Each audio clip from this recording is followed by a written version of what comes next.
Hello student, start करेंगे chapter number 12 electricity part 2 of 3। Second part है chapter का। इससे पहले रेजिस्टिविटी तक हमने डिस्कस कर लिया था इसमें। Now will start with combination of resistors. Right, combination of resistors दो तरीके का होता है, एक सीरीज कॉम्बिनेशन और एक पैरेलल। सीरीज कॉम्बिनेशन में इस तरह रेजिस्टेंसेस, सारे रेजिस्टर्स कनेक्टेड होते हैं हैंड टू हैंड। राइट, ये हैंड टू हैंड कनेक्शंस हैं। इस तरीके से मतलब एक के बाद एक सीक्वेंस में लगे होते हैं सारे रेजिस्टर्स। इसे बोलते हैं series combination of resistors. Right, so when two और more than two resistors are connected end to end consecutively they are said to be connected in series. So इसमें जो नेट रेजिस्टेंस होगा इन तीनों की वजह से सर्किट में, उसकी क्या वैल्यू होगी, यानी रिजल्टेंट रेजिस्टेंस, ये उसे इक्विवेलेंट रेजिस्टेंस भी कहते हैं। मतलब अगर आप नेट रेजिस्टेंस बोलें, रिजल्टेंट रेजिस्टेंस बोल रहे हैं या इक्विवेलेंट रेजिस्टेंस बोलें, इन सब का एक ही मतलब है। Right, so equivalent resistance of all these three resistors will be equal to the sum of all these three resistors, sum of the resistances all these three resistors। ठीक है, जब दो या दो से ज़्यादा कितने भी रेजिस्टर्स आपस में सीरीज़ में कनेक्टेड होते हैं तो उनका जो नेट रिजल्टेंट होता है, वो नेट रिजल्टेंट उन सब के इंडिविजुअल रेजिस्टर्स के सम के बराबर होता है, इंडिविजुअल रेजिस्टेंसेस की वैल्यू के सम के बराबर होता है। तो कैसे होता है बराबर, उसको देखेंगे। राइट, व्हेन टू और more than two resistors are connected in series then the current flowing through each resistor will be the same and potential difference applied in the circuit will be divided across each resistor। देखिए circuit के अंदर दिखाया हुआ है, जब कितने भी resistors आपस में सीरीज में कनेक्टेड होते हैं तो उनमें एक ही करंट फ्लो होता है आई, बिकॉज आई को एक ही पाथ मिला हुआ है करंट को। राइट, उसके पास एक ही ब्रांच है, एक ही पाथ है जिसमें से करंट फ्लो होगा।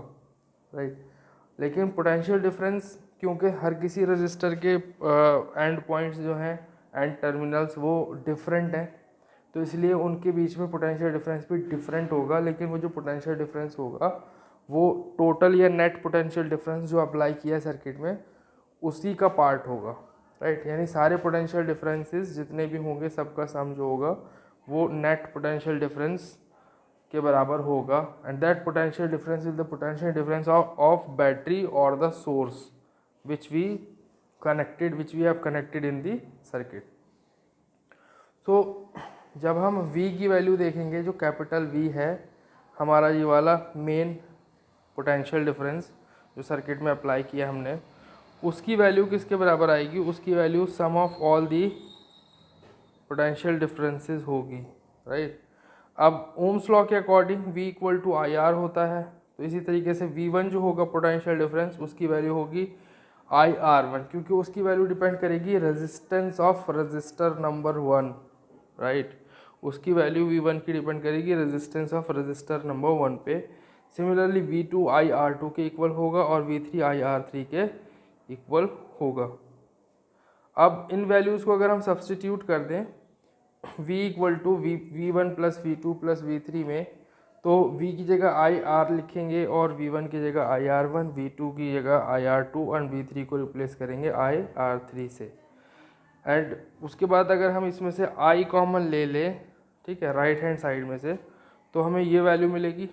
उसके बाद हम अगर I को कैंसिल करते हैं दोनों साइड से, तो हमें मिल जाएगा sum of all the three resistances is equal to the net और टोटल और नेट रेजिस्टेंस R। तो the resultant resistance of series combination of number of resistors will be equal to the simple sum of individual resistances. I think it's clear enough now. तो बस ये याद रखना है कि अगर कितने भी नंबर ऑफ रेजिस्टर्स किस में कनेक्टेड हो सीरीज में, तो उन सबका जो नेट रेजिस्टेंस आएगा वो उन सबके रेजिस्टेंसेस के सम के इक्वल होगा। Now next combination is parallel combination. Parallel combination किसे कहते हैं? पैरेलल कॉम्बिनेशन कुछ इस टाइप का कॉम्बिनेशन होता है। तो इसमें क्या होता है कि जो टर्मिनल्स होते हैं किसी भी दो या दो से ज़्यादा number of components of electrical components के, वो सभी उनके सभी कॉमन एंड पॉइंट्स होते हैं, राइट। यानी वो सभी उनके एंड पॉइंट्स दोनों सबके दो ही पॉइंट्स पे होते हैं। So when two or more than two resistors are connected between the same 2 points, they are said to be connected in parallel, like this, which is given in figure. This is the arrangement of parallel combination of 3 resistors. Now इसका resultant क्या होगा, मतलब अगर suppose ये 3 resistances हैं और parallel में connected है किसी सर्किट में, तो सर्किट में जो नेट रेजिस्टेंस इक्विवेलेंट रेजिस्टेंस होगा इनकी वजह से, उसकी क्या वैल्यू होगी, तो उसकी वैल्यू होगी मतलब उसके रेसिप्रोकल की वैल्यू क्या होगी। रेसिप्रोकल की value 1/r equal to 1/r1 plus 1/r2 plus 1/r3। ये रिलेशन हमें मिलेगा, लेकिन ये आया कहाँ से, इसका डेरिवेशन देखेंगे। अगर कितने भी नंबर ऑफ रजिस्टर्स पैरेलल में कनेक्टेड होते हैं तो उनके बीच में, उनके दोनों एंड पॉइंट्स के बीच में पोटेंशियल डिफरेंस कॉमन होता है। प्रीवियस केस की तरह नहीं है जहाँ पे पोटेंशियल डिफरेंस डिवाइड हो रहा था।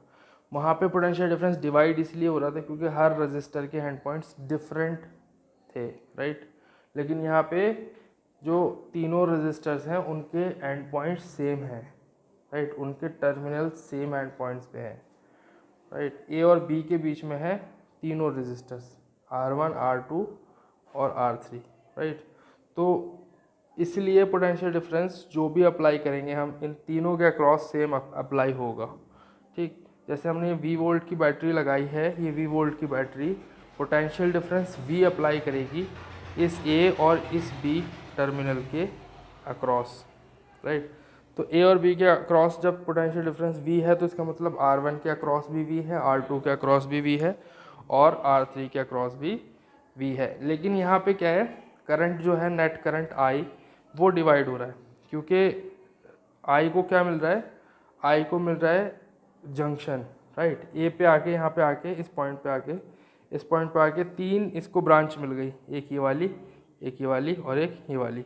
इन तीनों ब्रांचेस में कुछ कुछ पार्ट आई का फ्लो करेगा, राइट। कुछ पार्ट पहली ब्रांच में जाएगा, कुछ दूसरी में जाएगा, कुछ तीसरी में जाएगा। अब डिपेंड करता है कितना amount of I first branch में जाएगा, कितना अमाउंट ऑफ आई सेकंड में जाएगा और कितना थर्ड। किस पे डिपेंड करता है, इन रजिस्टर्स की वैल्यू पे, इस R1 पे, इस R2 पे और इस R3 पे। अगर ये R1 ज़्यादा होगा तो कम करंट फ्लो होगा, मतलब इस I का जो ये टोटल I है, इस I का कुछ पार्ट, बहुत कम पार्ट जाएगा इसमें, ठीक है। R2 ज़्यादा होगा तो इसमें कम जाएगा, बाकियों में ज़्यादा जाएगा। R3 ज़्यादा होगा, मतलब जो रेजिस्टेंस ज़्यादा होगा, जो जिस रजिस्टर का रेजिस्टेंस ज़्यादा होगा उस ब्रांच में करंट कम फ्लो होगा, जहाँ कम होगा, मतलब R पे डिपेंड करता है बेसिकली रजिस्टर्स के रेजिस्टेंसेस पे कि कितना कितना पोर्शन ऑफ I इनमें डिवाइड होके जाएगा। तो I1, I2, I3 ये तीनों इस I के ही पार्ट हैं, इस I के, राइट।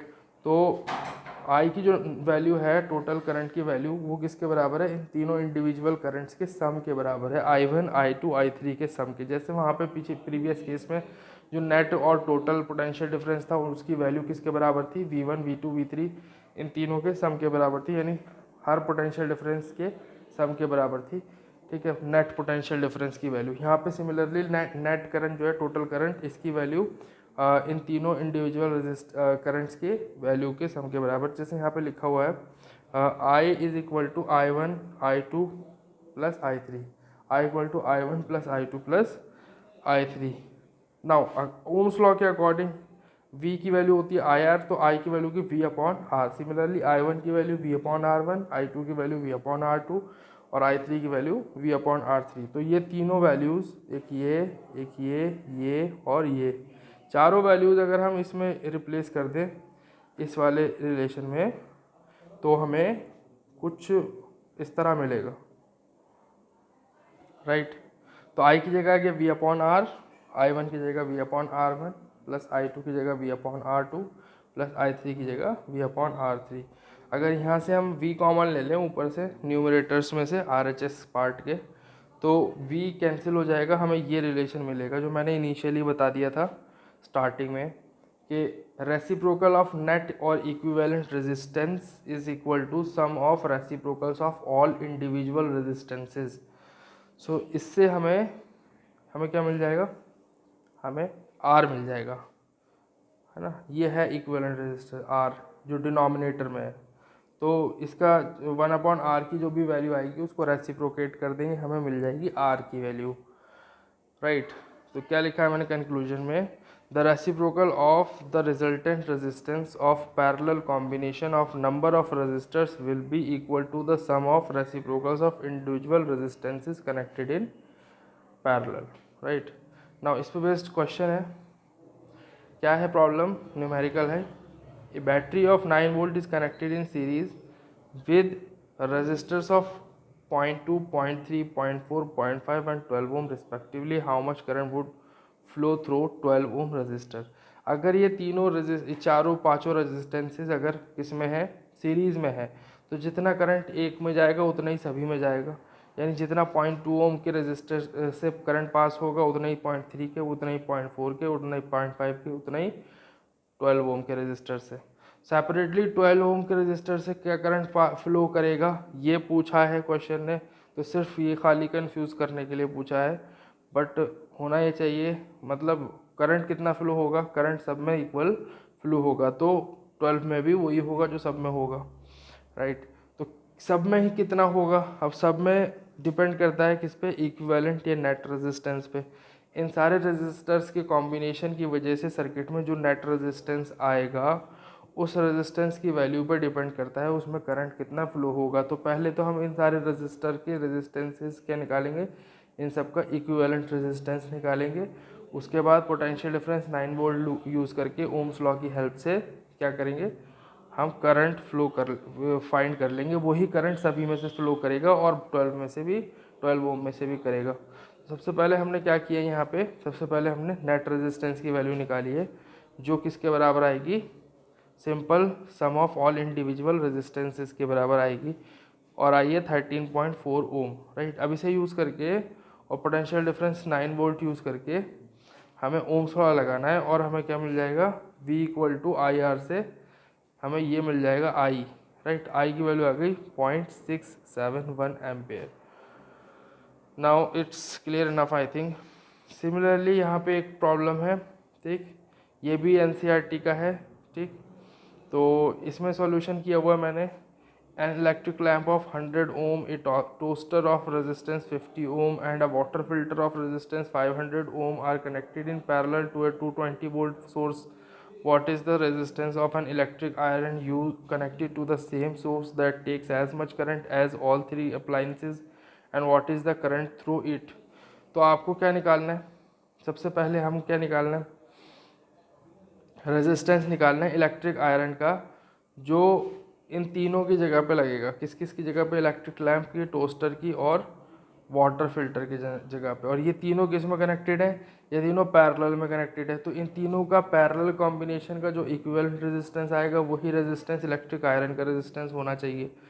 तो पहले इन तीनों का आप क्या निकाल लो, इक्विवेलेंट रेजिस्टेंस। उसके बाद आप क्या करेंगे, इक्विवेलेंट रेजिस्टेंस निकाल के आपको क्या निकालना है, करंट निकालना है, करंट कितना फ्लो होगा। तो पहले R निकाला है हमने, ये है हमारा पैरेलल कॉम्बिनेशन वाला फार्मूला। उसके बाद हमने R निकाल लिया, R की वैल्यू आ गई 31.25, बट हमें ये यूज़ कर लेनी है अगले, ये तो एग्जैक्ट डेसिमल वैल्यू आई है, बट कैलकुलेशन से अगर हम करेंगे फर्दर R की वैल्यू को यूज़ करके तो ये यूज़ कर लेंगे, राइट। तो हमारी वैल्यू जो हो गई I की वैल्यू हो गई 7.04 एम्पेयर, राइट। ओम्स लॉ लगा के, ये जो ओम्स लॉ लगाया था हमने ये वाला, इस ओम्स लॉ से ये वैल्यू आई है, ठीक। सभी में ये करंट फ्लो होगा 7.04 ओम 04 ampere, right. Same current draw कर रहे हैं।